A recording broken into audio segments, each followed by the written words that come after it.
The other thing that's very important is to prosecute the case very strongly, that this is very good for an alternative regional development process, tourism process, that creates new jobs, a new industry around a resource that will keep on giving and giving and giving in terms of ecotourism.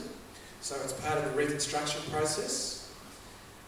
There are many other things to do. Create websites, create the vision for what it would look like, what people can do, what will attract people. And as part of that vision, think about not only the people that might walk the tracks, but also the backpackers that might come to the area, the grain nomads that might come to the area, and those kinds of things, so that you bring the local communities and regional communities along with this to indicate what sorts of benefits there can be from this. And I think there are lots of things to do in terms of communicating to people that there's this extraordinary place very close to Melbourne. Come and have a look, as Bob Brown says. Get an understanding of why it's important, what it can do for communities, what it can do for Melbourne, what it can do for Victoria, what it can do for Australia. And so there are many other ways to really put this on the map. When you come to Victoria, you do all sorts of things. You go to see the football, you go to see the Great Ocean Road, you go to Hillsborough Sanctuary, you go to see this extraordinary place which is so close to the city. Create that excitement, create that vision, create all the reasons why it's an important thing to do, and indicate why it's so much better than what's presently happening. And tell everybody about the values and why it's so much more valuable to have it like this than to have it the other way, which is not getting us anywhere. It's actually losing money for the state. Every hectare of forest costs the taxpayer money. It costs the taxpayer money. And you only do it once, and then you can't do it again for another 50, 60, 80 years, except if you're a Leadbeater's Possum, where it doesn't happen for the next 150 to 200 years. Tell people, paint the vision, tell them why it's important, and communicate the case. Thanks, David.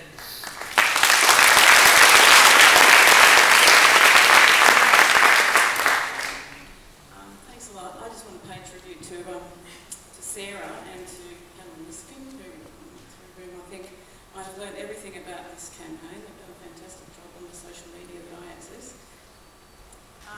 If I may just go on a slight tangent, I think it is... Try and be brief. Okay, so you can shut me down, but I want to point out that we have 1,790 EPBC listed creatures, of which 112 are birds, and of those birds, 20 are critically endangered. I work to raise awareness of Australia's most critically endangered bird, and we have a lot more problems in some ways. We have the funniest, silliest name of all, the orange-bellied parrot, and we also, so therefore, some of us call it the trumped-up corella. But we're also down to roughly 45 in the wild, so we're in terrible trouble. And but yet we do share a lot of qualities with the plight of the Leadbeaters. For instance, yes. Okay. Well, my desire is to see every polling booth have somebody holding a sign saying "Threatened Species Day" with a big picture of a thylacine on it. And also, my more ongoing desire is to have the whole, I guess, the whole problem with each of those 1790 listed species is unique to each of those species. Each of them has something about its habitat, about, I'm not sure what, but I know that Bob can tell us all a lot more about Swift parrots. And they... So, shall we get the panel to respond to how to get this focus on all of those threatened species? I think the thing that they share is lack of funding, okay? So we have a funding crisis with threatened species. The Liberals are going to get in and they're going to abandon the Biodiversity Fund. And what can we all do about that? Okay. My suggestion... Let's put that to the panel as to what we can do about the threatened species. Can I just overall urge people to consider... We've got limited time, unfortunately.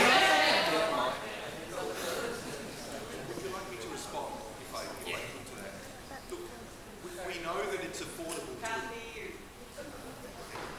Sorry, we know we can afford to protect those species. when you look at the work that's being done by particular groups, whether it be Bush Heritage, Australian Wildlife Conservancy, or your group, we know the dollar figures they're not going to break the bank. We know we can do it. The problem is, at the moment, that we've got an ineffective process where no one is accountable. Government can make these pledges, and you know, we expect them to protect our biodiversity, and yet somehow it's never done, and no one is ever held accountable. So in my view, we need a new system. You're absolutely right. We need a new one. For Leadbeater's possum, it's this national park. For orange-bellied parrots, it may be something different. For the other species, there may be different programs required. But I'm absolutely confident that we've got the capacity to deliver. We just need to develop the will.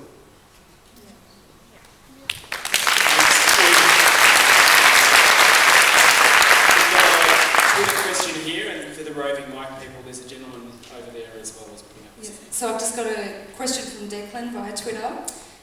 What sort of fire regime is appropriate for the region, and how can that be implemented?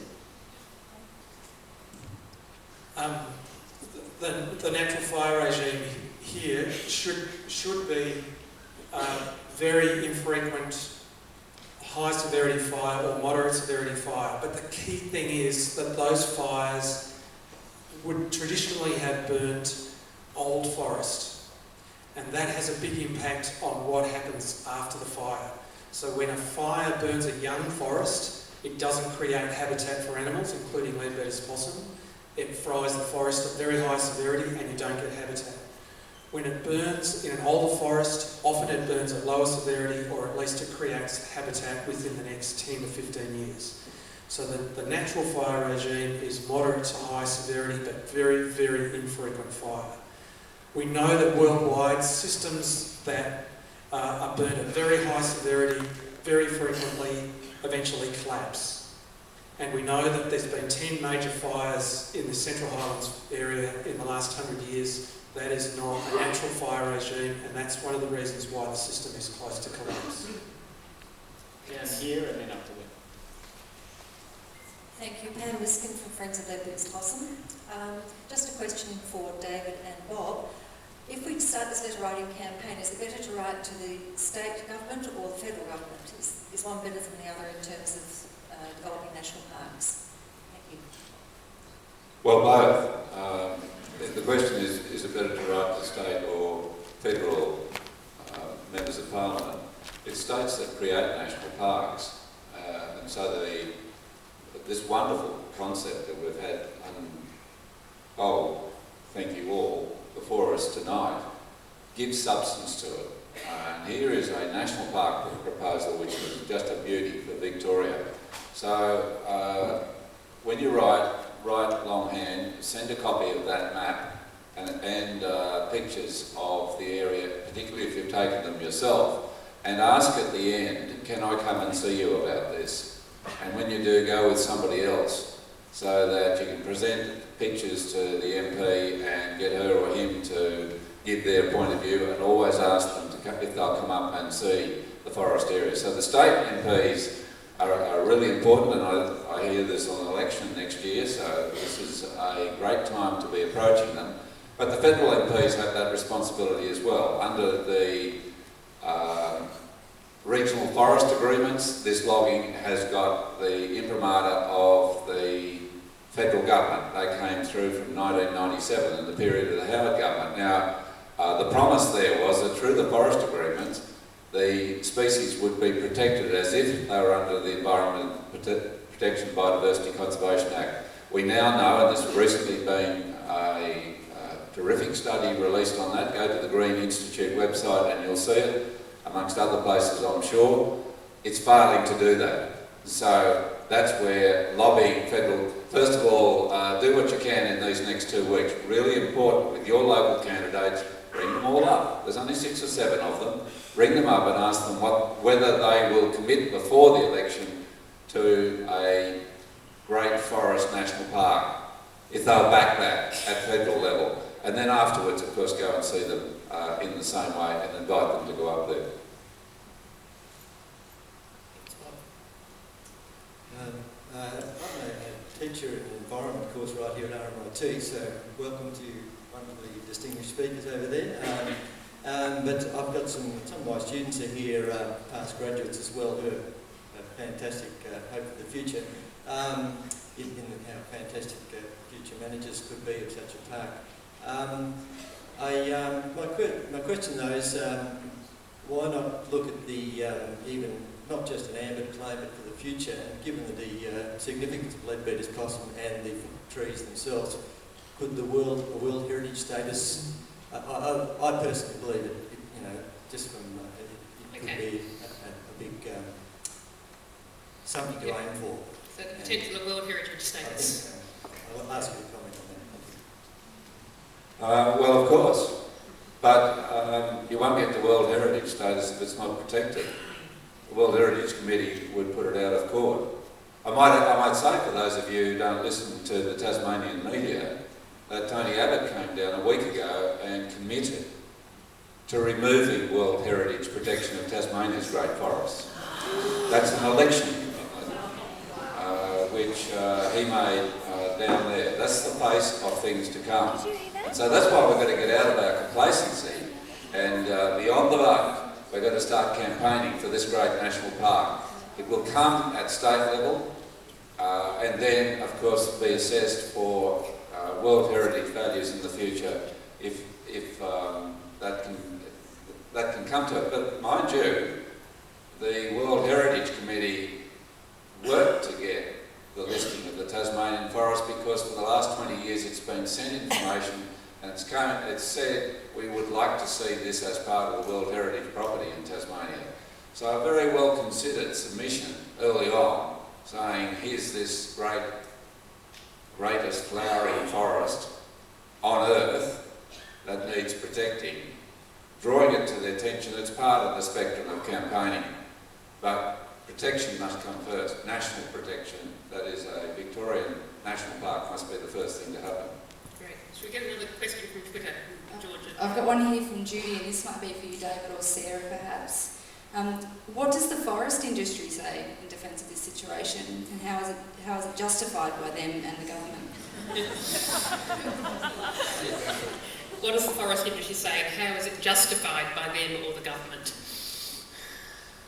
It's actually not really well justified by them. In fact, there's every front you challenge, there is no good, sound justification, and David's illustrated that quite clearly tonight. No, we don't have the support across the board. We're working with certain systems like the Forest Stewardship Council to ensure that their best practice in forestry in Australia is upheld and maintained. That's an ongoing process, requires a lot of community hours, a lot of volunteer input. Whereas the forest industry where we are, all the 56 jobs in the Shire of Yarra Ranges, we're talking to them about potential transition opportunities. We don't want to see a single job lost. We're talking about transition plans. We're talking about getting Australian Paper, who are the biggest buyers of this wood, looking to get their wood from elsewhere, such as the MIS schemes, which are now being ploughed under by disgruntled scientists and investors. There's a bunch of solutions in terms of bringing a fibre supply in from other sources. So we're not looking at a single job being lost. We're looking at increasing jobs, and that's some of that discussion that's happening with government at the moment. We've got one here, gentleman who's been waiting for a while, one behind you, Georgia, and then two over here.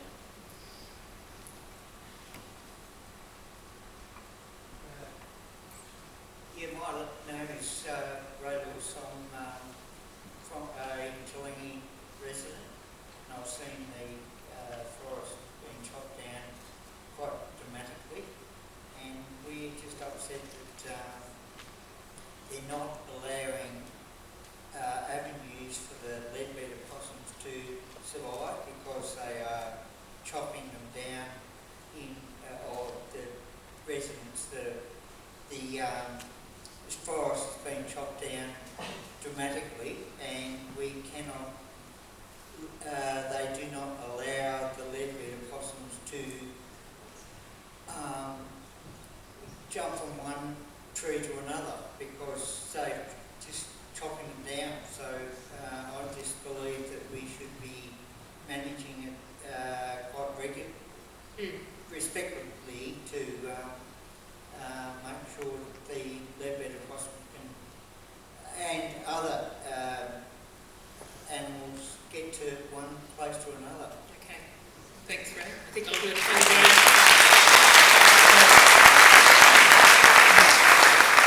Can I just briefly respond to that? And that is that when I was a kid growing up, my family used to talk about natural resources, and my parents used to talk about this incessantly, about the need to manage public assets, public resources, which is these forests, for the maximum public good.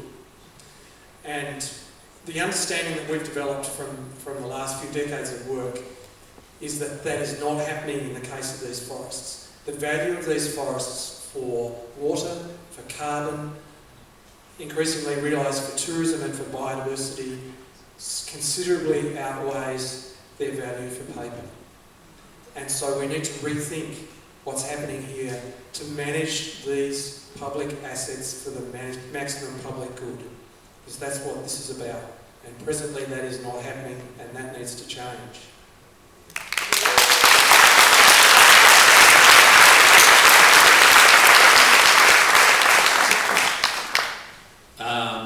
Thanks for a great presentation. My name is Marco. I'm a carpenter working up in Castlemaine, and just wondering, a few years ago there was a great publication, Forest-Friendly Building Products, which is a book. It's about 10 years old now, I think, which was controversial at the time. I think Bunnings tried to ban it. There's a bit of stuff that happened with that. I'm just wondering, is there any thoughts to rebirth that aspect of the campaign and focus on the consumer and trade battle? Sarah? So that was a question around looking at a consumer campaign, and you mentioned Bunnings. To the best of our knowledge, and we're working with Officeworks, with the Wilderness Society on this, and we've taken tours with Officeworks out to the forest to discuss that, and they have a similar management team.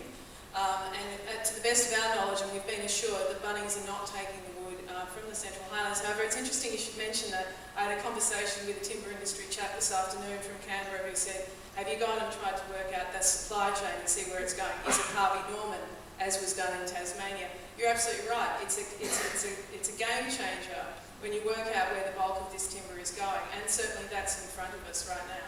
And we're not, I just want to make very clear that Ray was one of the farmers and a fire survivor in that area, and he loves wood, and he works in the men's shed with wood products. We are all for wood products. Our problem is that 85% of this is going to pulp.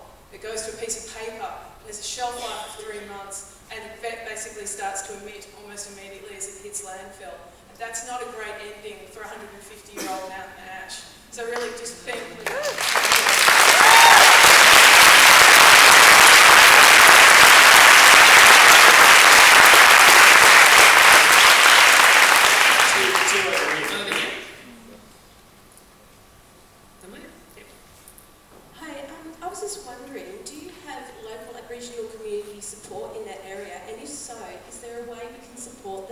traditional role as custodians of those lands and to put pressure on the government?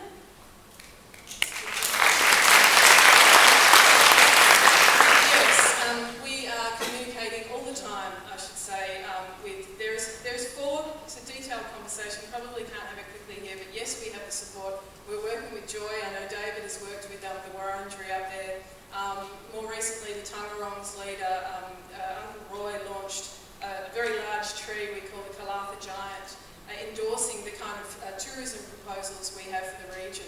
So where possible, we are working with them. They are very busy doing a lot of work with their own social fabric and issues around, whether it's with the teenagers, etc. But where they can provide us with assistance and where they can support us, such as a couple of years ago in Warburton where we had a rally, they are there for us, and those are the kinds of ongoing discussions, particularly now around a tenure change for this landscape. We can't do this alone, and in response to Lynn's question from Tulangi, the answer to that is that this is an integrated response. Everyone needs to have their say in how we manage this landscape. And the current problem is it's residing with the very few. What we need to do is start to bring everyone's voice into this. So it's a really good suggestion, and that's exactly the direction we're taking. Okay, we've got a question here on the screen of what does the Minister for Tourism say about the Giant Forest National Park? Has there been any dialogue with the tourism, in terms of the tourism potential with the government, and whether there's any traction there whatsoever?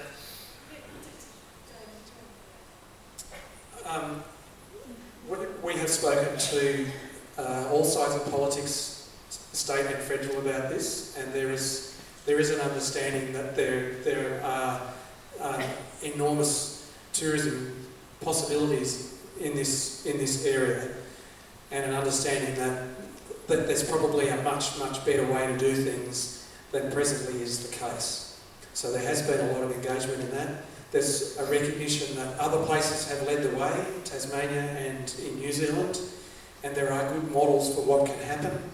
Now it's a process of moving governments towards doing that, because it's the right thing to do. The science shows it's the right thing to do. It needs people power behind it to keep pushing that to make it happen. And then it'll be an extraordinary thing, and people will look back and say, why didn't we do this much earlier? And this is Bob's point about the power of people to change things, particularly when the evidence is so strong to do it. One here, then one there, then here. Thanks very much. Luke Taylor. Oh, yeah, up the back as well. Luke Taylor from the Sustainable Living Foundation. Just had a question. It's my understanding that we have a piece of legislation in this state called the Flora and Fauna, and get it, guarantee. Flora and Fauna guarantee. Now, as much as I understand that has been chipped away at over the years, can you comment on that? Maybe Sarah, you're in the best position to comment on that, or maybe Tim. And how can we use that when we're lobbying? And what other pieces of legislation should we know about so we can hold our governments accountable? I do find it extraordinary that our governments have shifted away from their legislative responsibility to take care of our biodiversity, not just in this state, but all around the nation. And it's only happened, I think, because they're not being held accountable by the public. The mechanisms are in place there to achieve what we need to achieve. And our state governments and federal government are in the wrong when they don't honour those obligations, when they don't do the job that we actually put them in place to do. So I just think that with something like this, where the scientific evidence is so very, very clear, there's no wriggle room for those who represent us not to honour those legislative requirements. And if we speak up, if we can point that out to them and ask them a simple question: are you going to support the survival of Leadbeater's possum, or are you going to guarantee its extinction through your current inaction? That's the question that has to be asked. One thing is the right thing to do and the legal thing to do. The other is a gross dereliction of responsibility. And I think we need to do that and move as quickly as we can to make sure that a bill is put before the Victorian Parliament, proposing this national park. And then we'll see who votes for it and who doesn't. And we can move from there, I'd hope. I'm not a politician, Bob, but I think that we need something, we need some moment. Thank you. Okay, we've got a question from up in the gallery. Hello, thank you. I think it's pretty safe to say, based on what we've heard tonight, that we're all going to be writing to our state and our federal MPs, but it seems to me that that's a fairly long-term solution. So what are some short-term things that we can do to push back on the industry who are cutting the trees down? Okay. Things to do from the election. At the moment, reflex is the big problem. Okay, so if you've got reflex 100% white, ultra white in your office, in your home, reconsider that until the company is prepared to make a change in its procurement of timber. We can't buy or endorse an Australian-made product.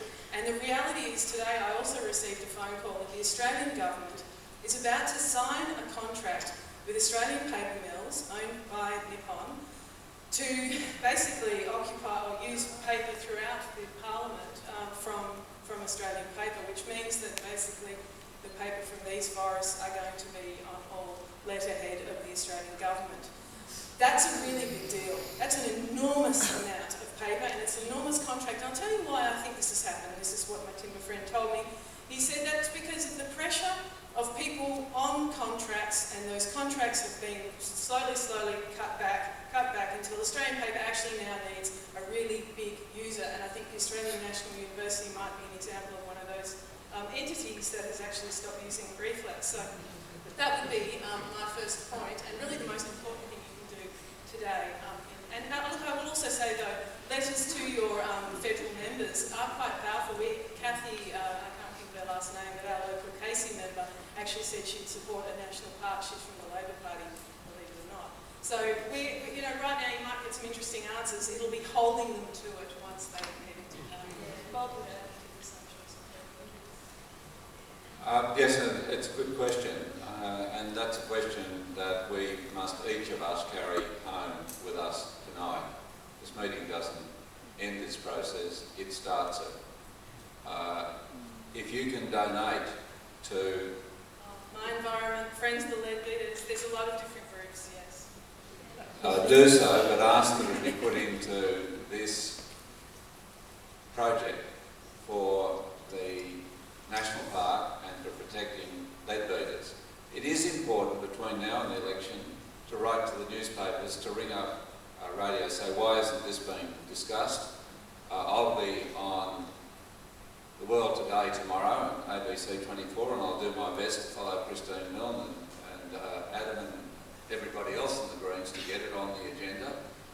But it is up to us to talk to our neighbours, to put up a, say, Leadbeater's Possum, make it yourself if you don't have one, notice in the staff room, to talk about it at school, to talk about it with your neighbours, to talk about the vote between now and the 7th, and to just take, who is it that's going to bring a great Forest National Park car sticker and disseminate it, so that everybody else gets to see it? Who would like to produce the graphics for a video clip that's going to knock everybody out? I know there's magnificent footage of this to go on YouTube. All of us have got different skills and we can use it in different ways. The pleasant side of this is I'm going to take up your invitation to come back again. And I heard you talk about grey nomads. Well, Paul and I are on the way.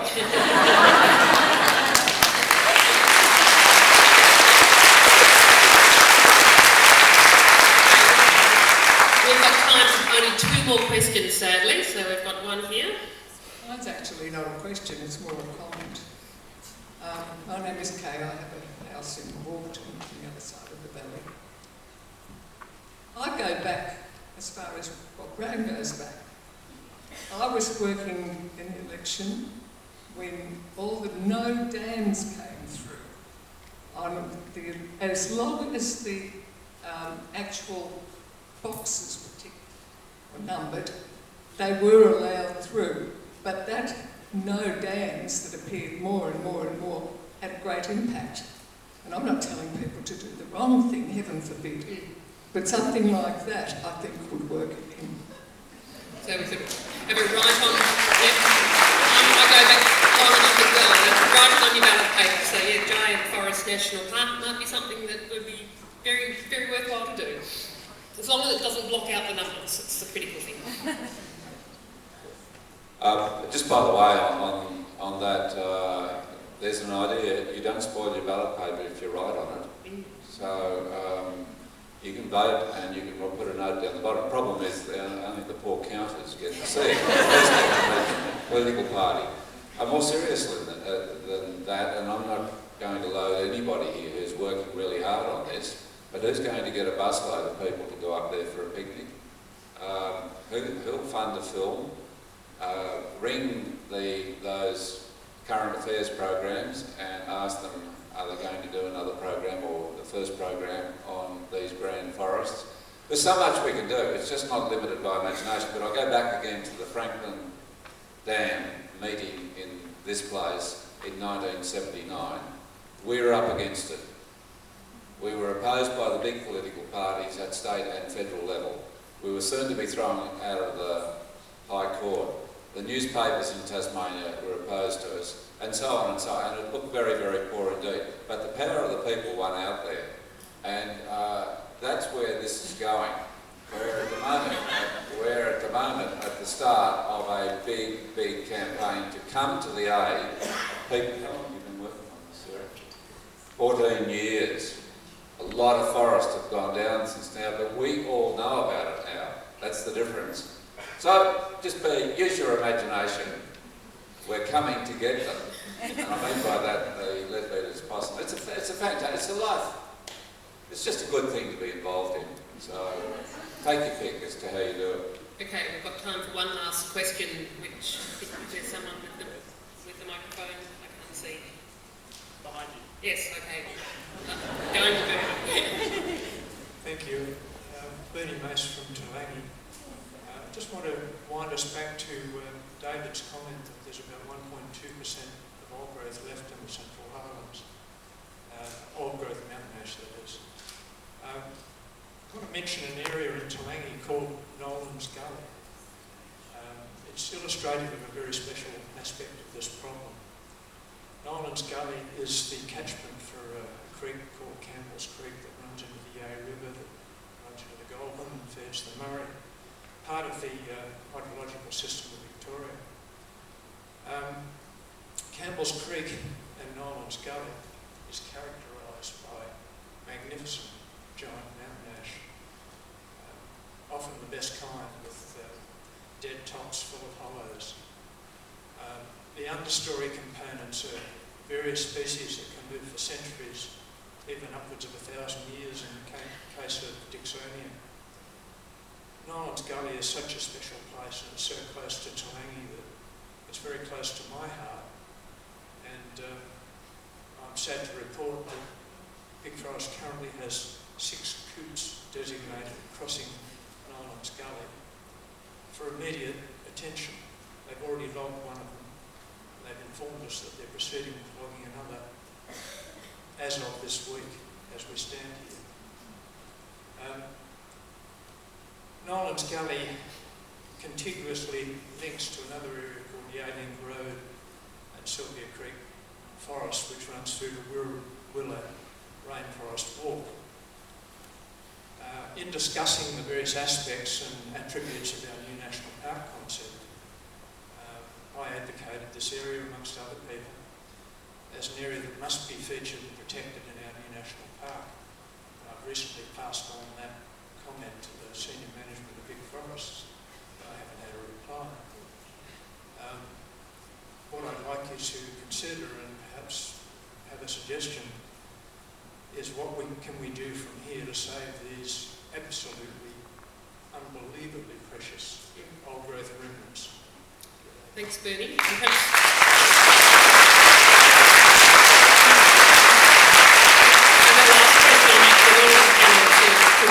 To respond and any concluding comments you want to make.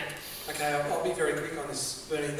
The issue in Tulangi is symptomatic of the much broader problem, and that is that there's now too little green forest left. There's too many areas of potentially suitable Leadbeater's possum habitat being logged, where we do know that the animal occurs.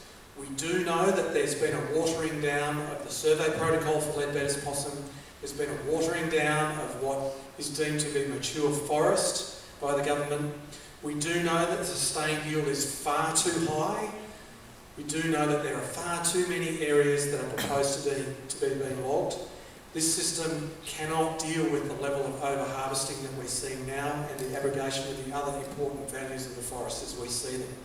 This is symptomatic of the problem right across the region, and it needs to be resolved with a significant reduction of the sustained yield, major changes to the prescriptions for logging, and a very large increase in the amount of forest that's reserved. Those are really the absolute minimum outcomes that have to come from this. The science is there, the park proposal is there, all the evidence is there. This is the outcome that has to happen, and people that are here tonight and others like you have to make this happen. We all have to work towards that. That's the outcome that simply has to occur. Thanks, David.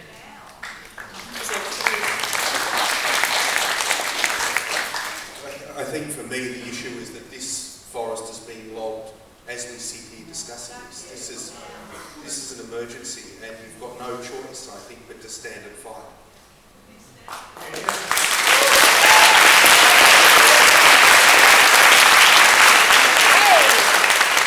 And I totally agree with that, and we have to step off the footpath and in the way of the bulldozers and chainsaws. Yes. Now, it's a long way from, people have been doing that very bravely up there, but they've been on their own.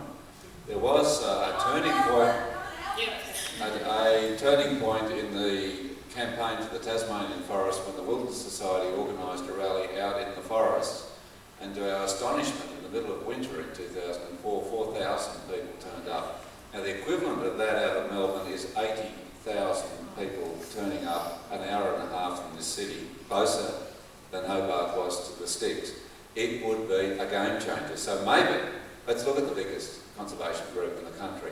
Australian Conservation Foundation can use its resources to help get a huge open day out there.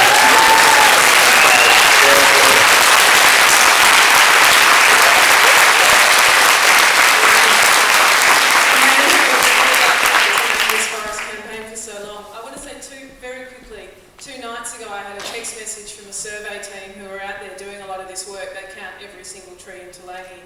And they texted and they said, we're in a logging coop on Yealink Road, right where Bernie knows where we're talking about.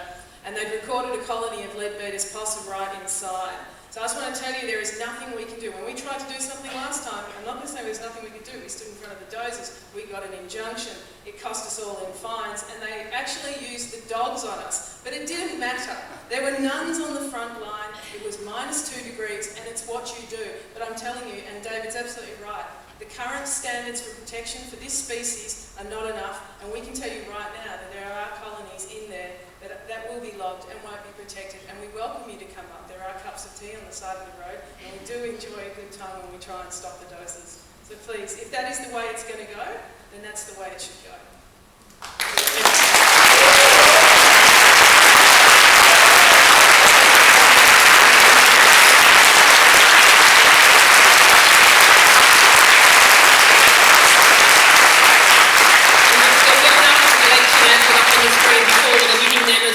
Invite you to a picnic at Tanglefoot on the 14th of September. That would be a really good start. Get a good crowd there.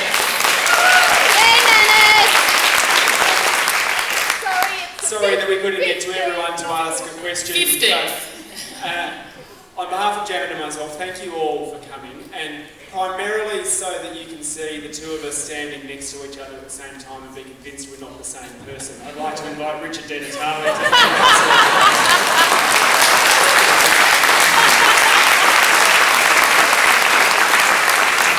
Look, it's my great privilege to wind things up. We've got a few gifts for our wonderful guests, Tim, David, Bob and Sarah.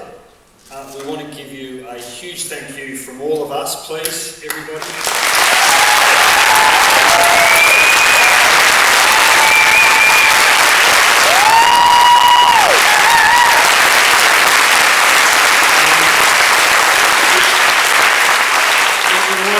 What's been a banal, insipid, frustrating election campaign with no new ideas, no vision, no hope.